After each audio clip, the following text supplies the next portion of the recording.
Hey, what's up, everybody? Welcome back to the channel. I'm your host, Joe Hoover. I'm today. We're going to be talking about the Outback Bowl.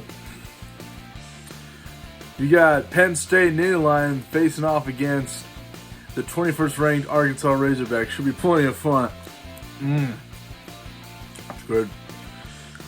Oh, yeah, if you haven't subscribed to my channel yet, please click that subscribe button.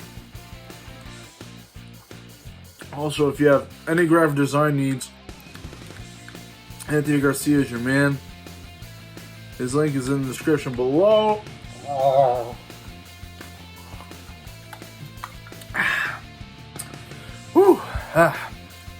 www.anthonygarciadesign.com.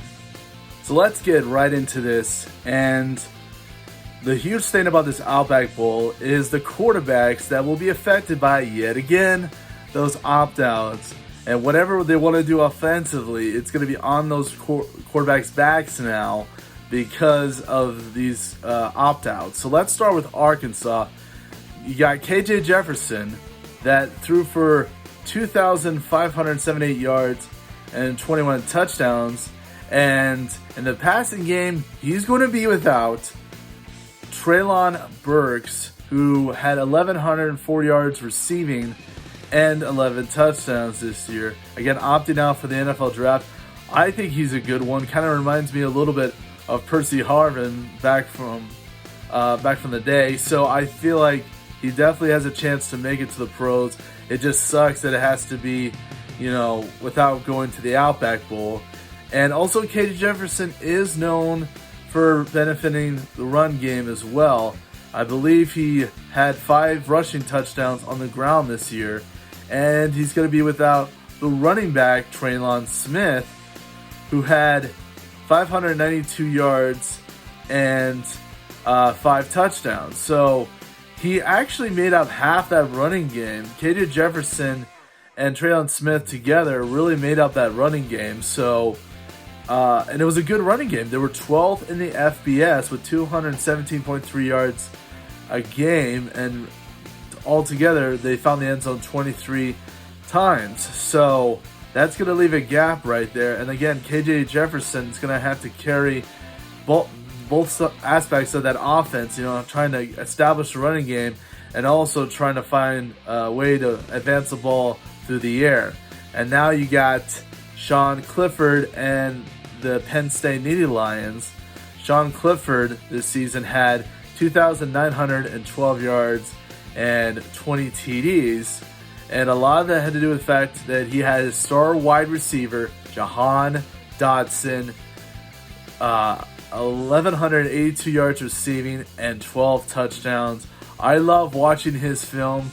To me, he might eventually slip into my top 5, which I did tell you guys that I'll be probably doing a top 5 eventually of the NFL draft when it comes around. But anyway, so I'm really excited for him. But again, he's such a big part of this offense that without him now, it's going to hurt. Especially unlike, Arkansas, they can't establish the run. They're 118th in the FBS, can only run the ball 106 yards a game, and only found the end zone 11 times. So that really is going to make an impact right there for the Penn State Nittany Lions. So what can the defense do? Well, both defenses sacked the quarterback 22 times, which is not a big number. But the good benefit is that Penn State will be having their star pass rusher, Arnold Ebiketie, who had 9.5 sacks this year. Again, going in the NFL, but he did choose to stay, unlike his teammate Brandon Smith, a linebacker, who opted out to get prepared for the NFL. And then for Arkansas, unfortunately, they're going to be without Trey Williams, who led his team with 6 sacks. And so when I'm looking at this right here, I'm looking at the stats, and I'm trying to figure out, like I said, both these quarterbacks, which one of them really is going to step it up. And because people seem to like Sean Clifford, I think KJ Jefferson is a playmaker. But I mean, I think, like I said, this will be a huge test to see how good these quarterbacks really are, you know? And as much as I want to root for Penn State in this game, I might be rooting for Arkansas in this game. Like I said, I think it's just the duality of KJ Jefferson that I feel like he can make plays. And I did look at the stats. There might be a running back or two that might step up and take Traylon Smith's place. Whereas, like I said, with Sean Clifford, like I said, they can't establish the run. And they don't have receivers like Jahan Dotson on that roster. So I feel that it's going to be a huge gap right there. And I think Arkansas is going to take advantage. But I will think this will be a close game. I think this is going to be a 24-21 game.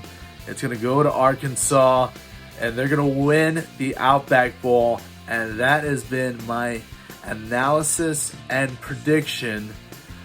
Stay tuned, because like I said, now I'm getting to the Saturday games for January 1st. So there's a lot more to come, and stay tuned for that. I'm your host, Drew Hoover, and have a good day, everybody.